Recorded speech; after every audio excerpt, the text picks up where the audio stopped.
O kanina naman galing yan? Hindi ko po alam na eh. Dineliver lang ng rider kanina para sa akin daw. O kanya ba galing mismo yan? Wala po nakalagay ng pangalan eh. Basta dineliver. Hindi mo nga kilala kung sino nagbigay sa'yo niyan, inilalantakan mo na. Naman. Ngayon lang naman po ako nakatanggap ng tsokolate. Tsaka, mukhang special pa oh. Sarap kaya. Patikim nga.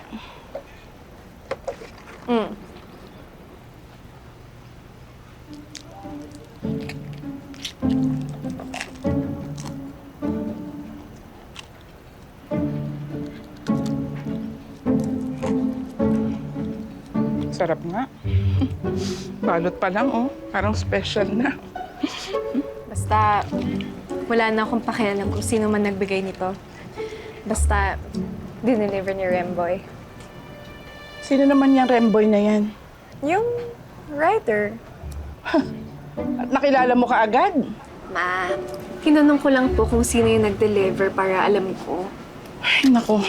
Alam mo ikaw, ha? Hindi mo kilala kung sino yung nagbigay sa'yo, nagpadala sa'yo. Tapos kinakain mo na yan. Mamaya may laso na yan, no? Lason agad, Nay? Nega agad? Mabuti na yung nag-iingat kaysa mapahamak ka. Pengi pa, masarap pala to. Sarap, diba? Sarap. Ito na po yung delivery niyo, ma'am.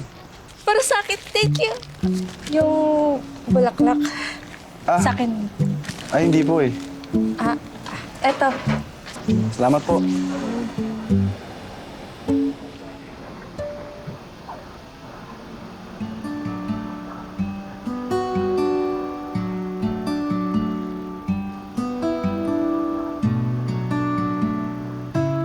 Shane Custodio, may nagpadala po ulit sa'yo.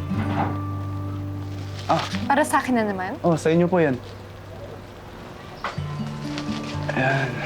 Kanino na naman to galing? Eh, wala po talaga nakasulat na pangalan eh. Pero, picturean ko na lang po ulit kayo na hawak yung bulaklak. Okay lang po ba?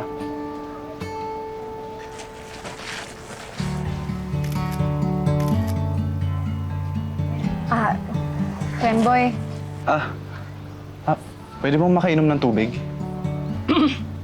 Bakit hindi ka ba nagdadala ng tubig mo? Eh, nakalimutan ko po kasi yung tumbler ko eh. Tubig lang naman, Hunay. Sige na, maupo ka na. Ay, wag na, okay lang. Dito na lang ako. Hindi, pumasok ka na. Maupo ka. Sige.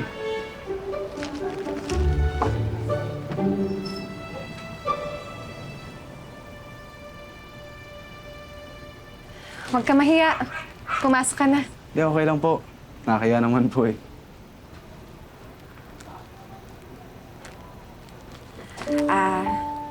Nagtataka ka siguro kung bakit tuwing dumadaan ka dito lagi akong nakaupo lang dito, katabi ng bintana. Hindi ko na kasi maigalaw tong dalawang paa ko eh.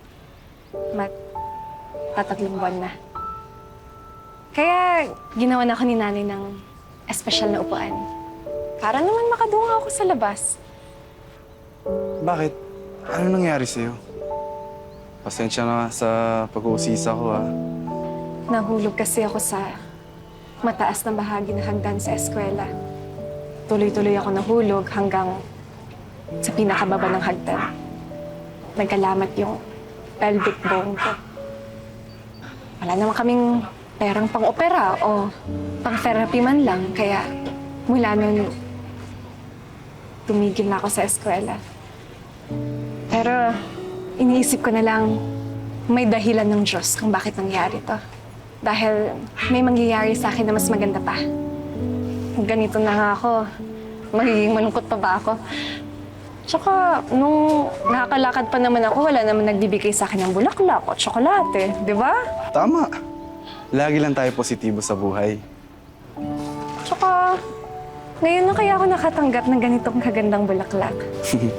Bagay sa'yo. Para kang prinsesa. Kaya, kung sino man ang nagbigay nito, sana magpakilala ka na.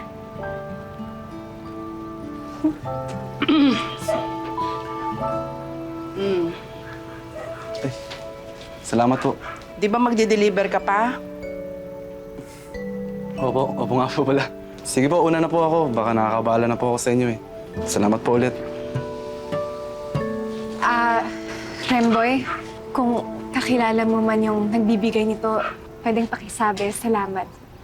Akin niya kasi napapasaya yung araw ko eh.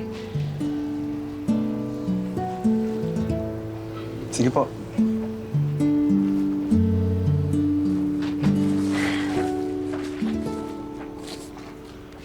Sino ba kasi nagbibigay sa'yo niyan? Hindi ko nga po alam, Nay. Baka kasi ang kutob ko eh. Ano bang kutob niyo, Nay? Basta.